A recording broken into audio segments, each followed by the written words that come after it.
je vais rentrer dans le vif du sujet puisque l'exercice de ce matin, c'est quoi l'Innovation Fund? On va parler de l'appel à projet qui est en cours, qui a été lancé il y a 15 jours maintenant. On va regarder ces différentes composantes. On n'a qu'une heure et même une demi-heure puisque faut laisser un petit peu de temps pour les questions-réponses.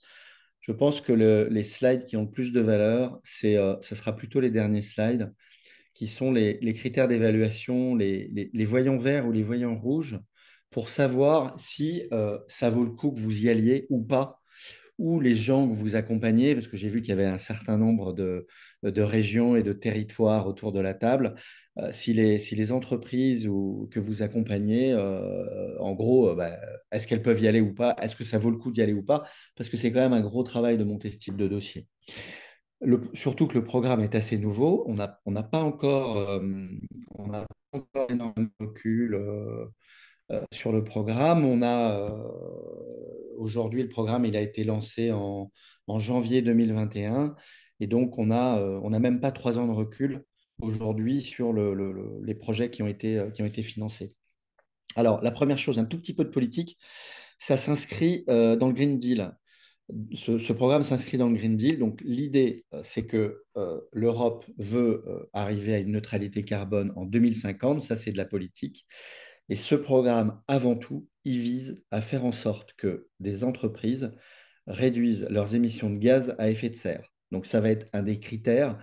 Il y a énormément de critères de sélection dans ce programme. Mais avant tout, c'est la réduction ou l'évitement d'émissions de gaz à effet de serre. Ça doit être le premier critère qui conditionne le fait que vous y alliez ou pas. Là, je m'adresse aux entreprises. Donc ça, c'est un point très important. Ensuite, il y a un appel à projet qui a été lancé il y a 15 jours, le 23 novembre exactement, qui va financer un certain nombre de secteurs qui sont ici. Donc ça, vous avez un cahier des charges qui fait environ 150 pages. L'idée de ce matin, je ne vous dis pas c'est de pas le lire, mais c'est déjà de le dégrossir, hein. On va pas je vais pas lire le cahier des charges, et c'est que déjà vous ayez un certain nombre de clés. Si vous décidez d'y participer, de toute façon, vous n'y couperez pas, vous devrez lire ce cahier des charges, ça c'est sûr. Mais déjà, on va dégrossir le sujet. Donc vous avez un certain nombre de sujets, les énergies renouvelables, le stockage de l'énergie, les technos de captage et de valorisation du CO2, la mobilité. Il y a un gros sujet sur le maritime et sur l'aéronautique dans l'appel à projet qui vient d'être lancé, et les bâtiments à zéro émission, des process innovants qui permettent une réduction des gaz à effet de serre pour de l'industrie au sens large, et puis l'hydrogénation, l'électrification de process industriels. Ça, c'est les sujets phares de l'appel à projet qui est en cours et qui se clôturera début avril. Je vais vous donner les dates dans un instant. Avant tout, c'est l'Innovation Fund est un programme qui ne finance pas de recherche. C'est important, hein, on n'est pas dans Horizon Europe. Ça finance des démonstrateurs. Donc, il faut des TRL relativement élevés, pardon, plutôt TRL 6. Donc, ça finance des démonstrateurs industriels innovants, c'est-à-dire que non seulement vous devez déjà avoir une sorte de proof of concept, hein, la phase de recherche est terminée, et à travers ce programme, vous allez financer un démonstrateur, mais sur une base technologique. C'est innovant, c'est disruptif, mais la recherche est terminée.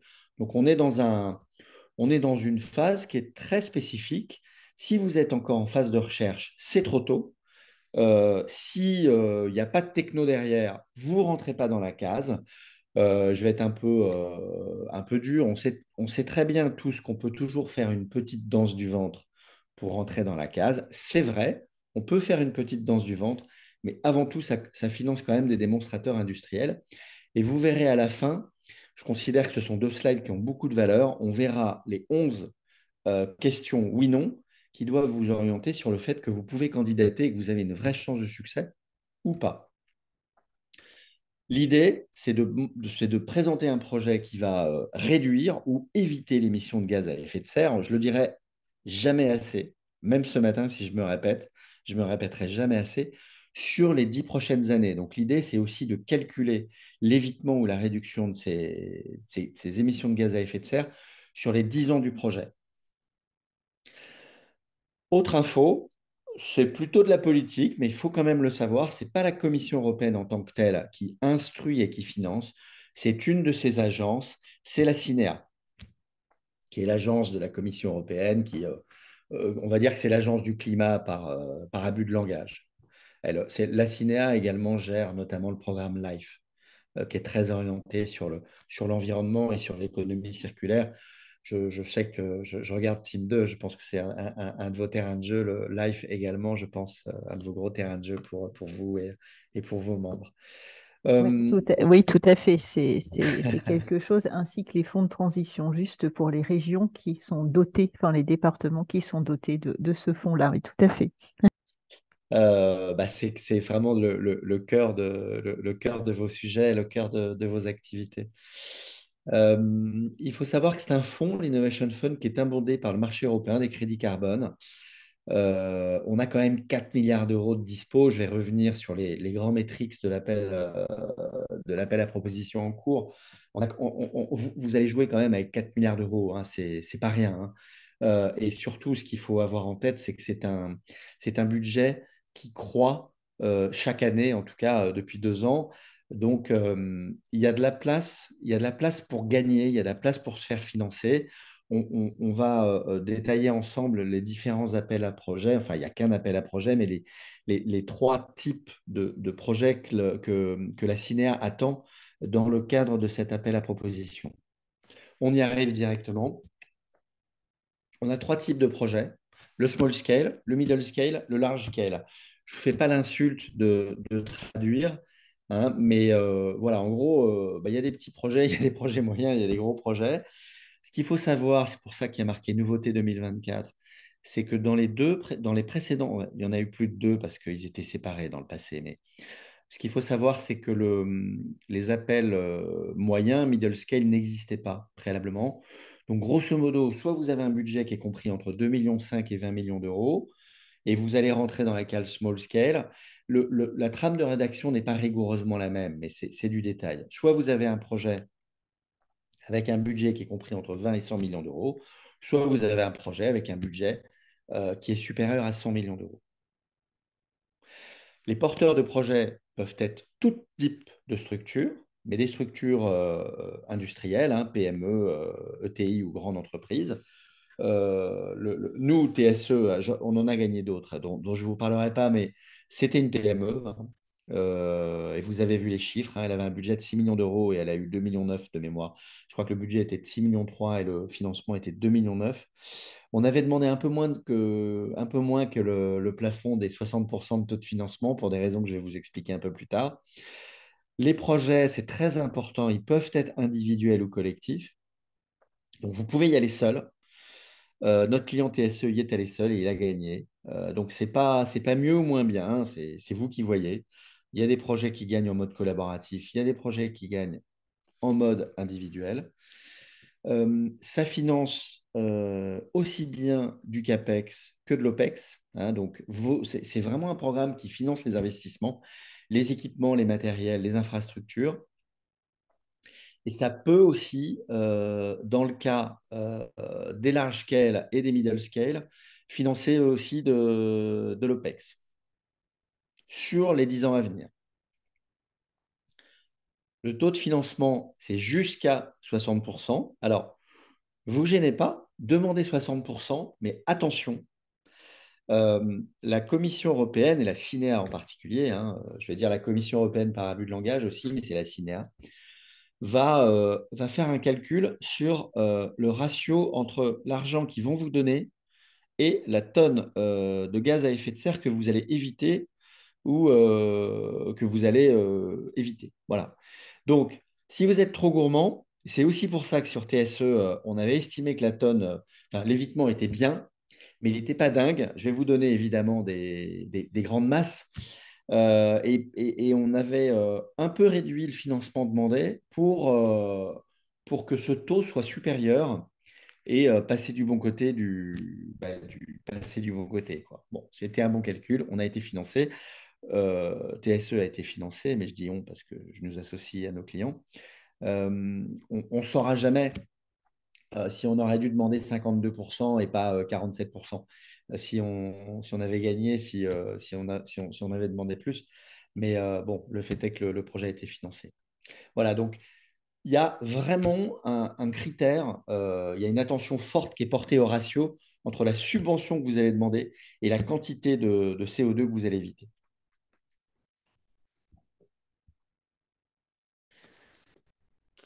Je pense que c'est intéressant de savoir dans le passé, donc vraiment, vous avez tous les chiffres là, tout est vraiment à jour entre 2021 et 2022, sur lequel évidemment on a tous les résultats.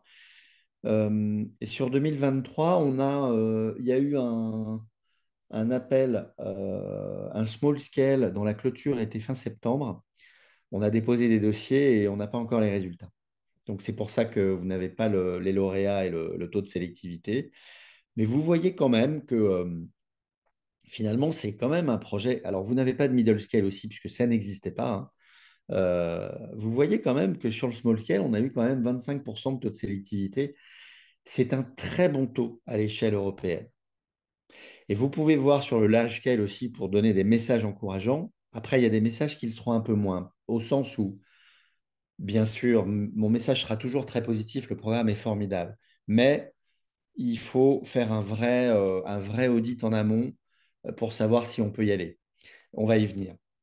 Vous pouvez voir, pour finir ma phrase, dans le large scale, vous pouvez quand même voir que le taux de sélectivité n'est pas super, mais néanmoins, il va quand même dans le bon sens. Il était à 2%, il est passé à 12%, il est passé à 17%.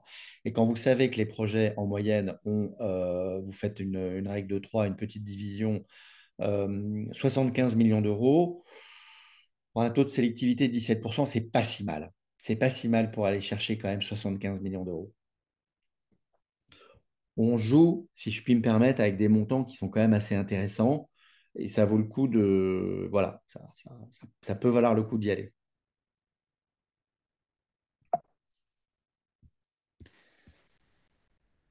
Les, les, les sujets, les secteurs qui ont été financés, donc ça c'est vraiment, vous pouvez le voir, c'est une extraction, c'est un copier-coller du site de la cinéaste. Ces informations sont tout à fait publiques, mais bon, on sait qu'on n'y va pas tous les jours. Les sujets hydrogène ont été largement financés.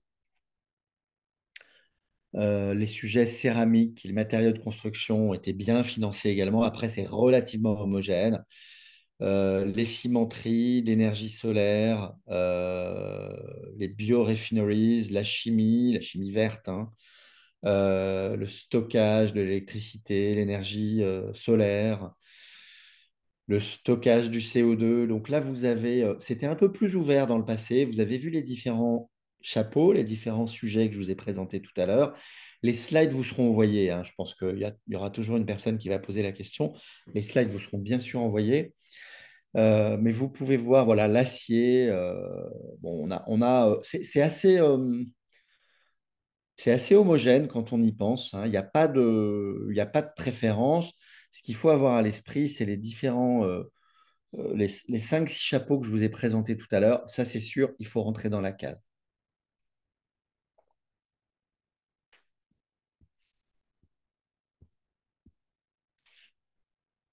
Concrètement, l'appel à projet a été lancé le 23 novembre. Il se clôture le 9 avril. Pour ceux qui n'ont pas l'habitude, 9 avril, c'est 9 avril, hein, c'est pas 10 avril. Voilà, donc il ne faut pas louper le coche. Surtout que dans le passé, les appels à projets, il y en avait deux par an, un sur le small scale, un sur le large scale. Et là, il y en aura probablement qu'un cette année, hein. Enfin, il y en a un qui a été lancé et qui se clôture au mois d'avril, donc le 9 avril, et il est probable qu'il n'y en ait pas qui soit lancé à nouveau en 2024. Donc, si vous voulez y aller, loupez pas le coche, et il faut s'y mettre maintenant, et pas le 15 février, parce que c'est des gros dossiers à monter, même les small scale. il y a des calculs d'évitement d'émissions de gaz à effet de serre. C'est des gros dossiers qui sont lourds à monter, qui nécessitent beaucoup de travail. Le jeu en vaut la chandelle, mais je préfère prévenir. Voilà, vous avez le timing, dépôt le 9 avril, vous avez vos résultats au mois de juillet. Ce sont vraiment des informations de la Cinéa, hein. Et le démarrage du projet sera dans le dernier trimestre 2024. C'est à peu près ça le timing. Si jamais vous êtes non lauréat, mais que votre projet est jugé bon, il y a des plans B. Alors, c'est plus de la sub, hein, c'est un peu moins rigolo, si je puis dire. Mais on va vous réfléchir vers les équipes de la BEI, de la Banque européenne d'investissement, pour voir si vous pouvez jouer avec de la dette. Voilà, la BEI prend le relais, peut prendre le relais, et vous pouvez discuter avec eux. C'est vraiment la banque du climat maintenant, la BEI. Alors, ça sera plutôt sur des projets middle ou large scale, parce que la BEI, normalement, sort pas du bois avec des projets de moins de 50 60 millions d'euros, mais ça a le mérite d'exister. Et voilà, ça fonctionne.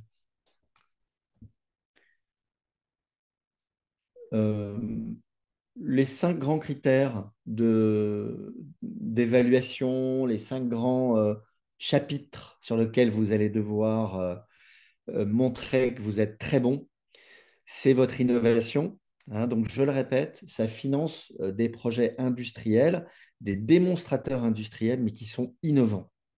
Vous devez montrer que voilà, vous apportez une nouveauté par rapport à ce qui existe.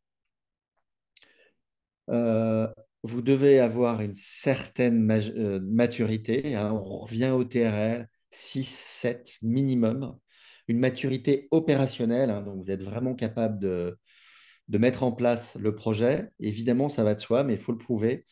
Et j'insiste aussi, on n'insistera pas assez, parce que c'est une question qui nous est beaucoup posée, il faut une maturité financière, il faut de l'argent. Et c'est très simple, il n'y a pas d'acompte. Il n'y a pas d'acompte dans l'Innovation Fund.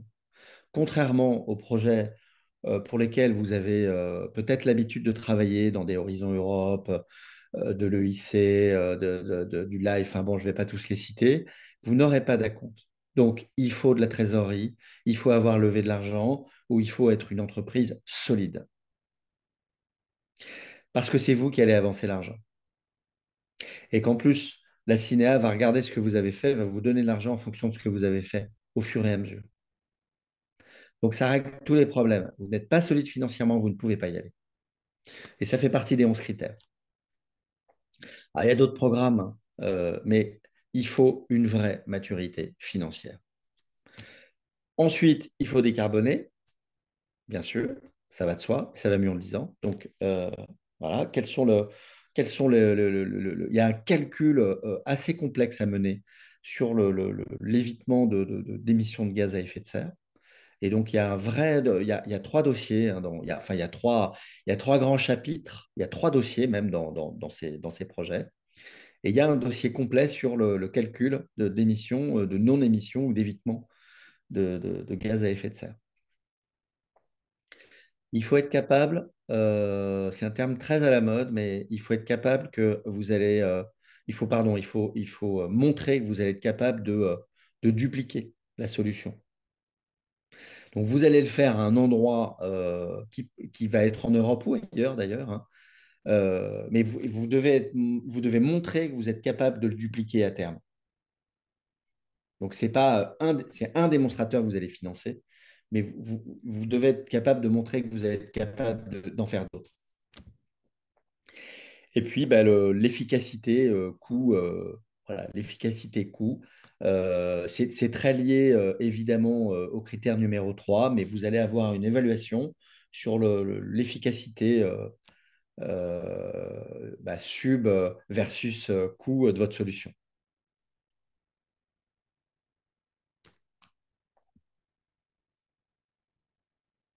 Alors, On arrive aux 11 questions, puis il y aura un petit graphe derrière parce que c'est très visible. On arrive vraiment aux 11 questions que vous devez vous poser avant d'y aller. C'est très froid, euh, mais c'est voilà. Et puis il faut des oui partout parce que c'est un concours, parce que ce sont des très gros budgets quand même.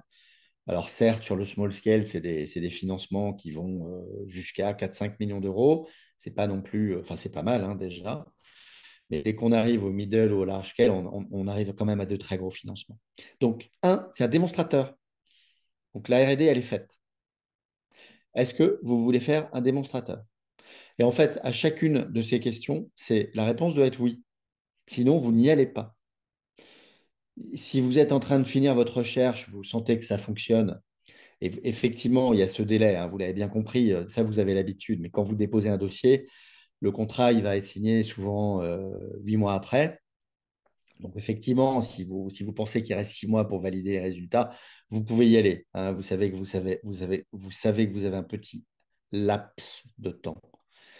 Donc, avant tout, c'est un démonstrateur industriel que vous faites. Ensuite, est-ce que vous rentrez bien dans la case? Il y a des thématiques. Parfois, il n'y a pas de thématique. Mais là, il y a les 6 thématiques. Donc, il faut rentrer dans la case. Je ne vais pas les relire. Vous les avez sous les yeux. Donc, si vous avez une solution qui est sur un autre domaine, c'est pas de chance. L'Innovation Fund n'est pas fait pour vous en 2024. Bon, après, je termine sur un slide où, quand même, parce que je ne veux pas vous enfermer dans l'Innovation Fund, il y a beaucoup de choses aussi au niveau européen et au niveau national. Et je vais absolument terminer comme ça pour vous dire, bah, si vous avez un mur devant vous parce que vous ne rentrez pas dans la case, il y a quand même d'autres solutions de financement qui existent au niveau régional, national et même européen. Il faut que ce soit innovant, avec une vraie technologie de rupture. Donc, soit à l'échelle de l'assemblage de briques technologiques, soit à l'échelle du champ d'application, peut-être des nouveaux débouchés par rapport à des technos qui existent déjà. On sait tous que la notion d'innovation, on n'a pas tous forcément la même. Ça peut être un nouveau débouché industriel par rapport à une techno qui existe déjà. Pas de problème. Faudra argumenter, comme toujours. Euh, à l'échelle géographique, il faut être quand même capable de montrer que il faut montrer que vous êtes capable de la dupliquer à une large échelle. C'est important. Si c'est que national, ça peut être bien. Je dis pas je dis pas qu'il n'y a pas eu de projets qui ont été financés sur un seul démonstrateur industriel en France, par exemple.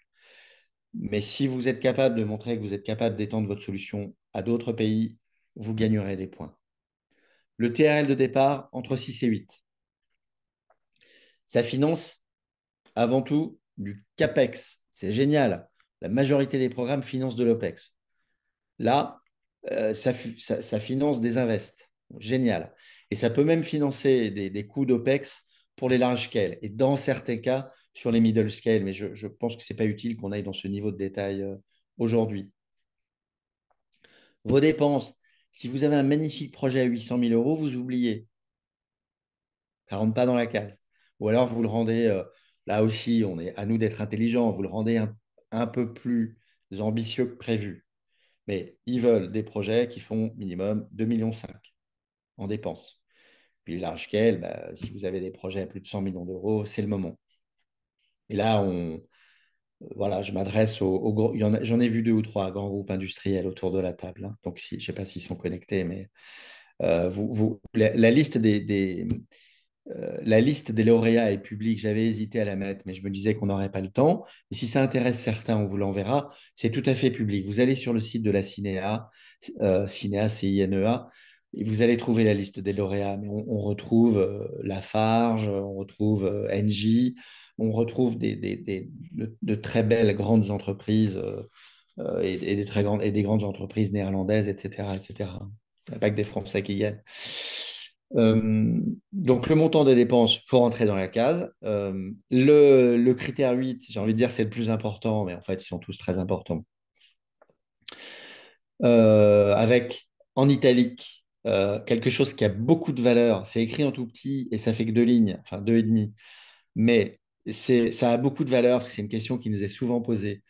Donc, vous faites votre ratio sur la subvention que vous visez et le tonnage de CO2 évité. Et vous avez des ratios un peu sexy à viser. Voilà. Donc, essayez. Enfin, si vous êtes 10 fois moins bon que ça, n'y allez pas. Vraiment, n'y allez pas. Parce qu'à côté, il y en a qui y arrivent. La capacité financière, ça rejoint ce que je vous ai dit, il n'y a pas de préfinancement. Donc là, on n'est pas dans Horizon Europe avec un super acompte de 30 ou 40%, ça dépend de la durée du projet. Là, il faut avancer. Donc, vous devez être solide financièrement, avoir fait votre levée de fonds ou être un grand groupe industriel. Enfin, quelle que soit l'option, il y en a plein, hein, mais il faut être solide financièrement.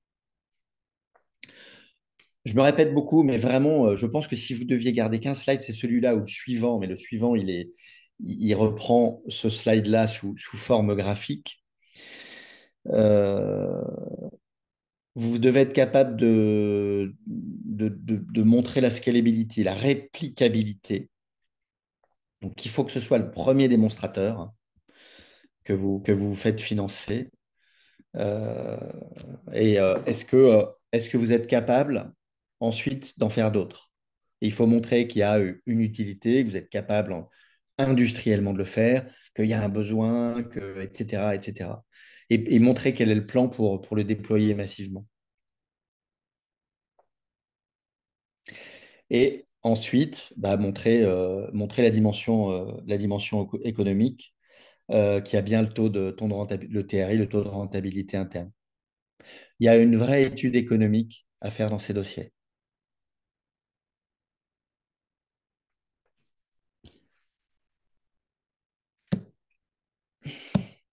C'est un, c'est le même, ce slide est le même que le précédent, mais il est traduit un peu graphiquement. Voilà, vous reprenez les questions et puis vous avez les go et les no-go. Et bon, il vaut ce qu'il vaut et je pense c'est un outil dont on se sert beaucoup, nous, pour qualifier les projets des entreprises parce que nous, monter les dossiers pour perdre, c'est pas notre truc. Alors, petit aparté, monter un dossier et perdre, c'est toujours très décevant, mais c'est très structurant pour ceux qui l'ont pas fait. On n'a pas tout perdu quand on perd. Bien sûr, on est tous très tristes, mais c'est extrêmement structurant de répondre à ce type d'appel à proposition parce que ça structure beaucoup la pensée et la façon dont on va travailler. Je ferme la parenthèse.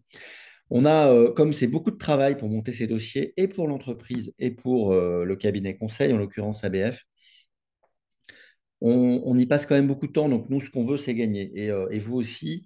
Et puis, de toute façon, notre modèle économique, je parle de celui d'ABF, il est basé sur le succès. Donc, quand on y va, on veut avoir vraiment qualifié le projet de l'entreprise et on le passe à cette moulinette, en fait. Voilà. Donc, c'est une grosse demi-journée de travail. On pose des tas de questions.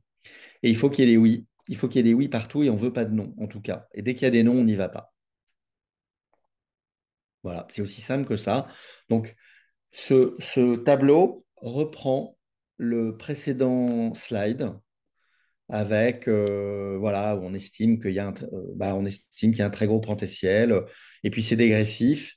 Et surtout, bah, quand il y a certains noms, notamment le critère financier, hein, on voit passer de temps en temps de très beaux projets, mais où la PME n'a pas les reins assez solides et on se regarde droit dans les yeux, on se dit, voilà, il faut que vous trouviez une solution de financement parce que sinon, vous ne pourrez pas mettre en œuvre et quand bien même la CINEA vous financerait, on, vous allez tirer la langue tout au long du projet. Vous ne serez pas à même de mener bien les investissements. Alors après, sur des budgets de 3 millions d'euros, c'est pas des gros montants, mais sur des budgets de 15 millions d'euros, ça commence à être un petit peu plus sérieux. Je ne déroule pas toutes les questions, on l'a fait préalablement, hein. Alors, avant de terminer, euh, l'Innovation Fund, c'est formidable, mais tout le monde ne rentre pas dans la case. C'est aussi. Enfin, le but est de vous donner envie, mais sûrement pas de vous envoyer au casse-pipe.